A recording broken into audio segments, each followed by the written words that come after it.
Hi! Today we're talking about flowers and gardening, and I wanted to show you an easy way to make some flower arrangements at home. I found some flowers around the house, just some silk ones here and there, with permission of course. And I found some containers.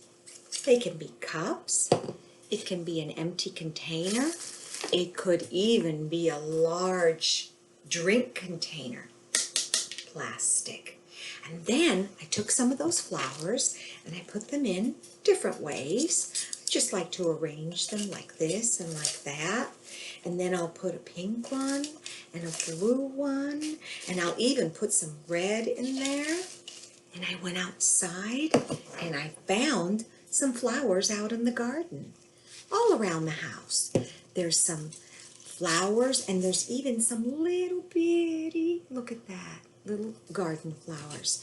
You could add some of the greens that are around your house too, and you'll have floral arrangements that you can put everywhere around the house in honor of flowers and gardening, which is our theme.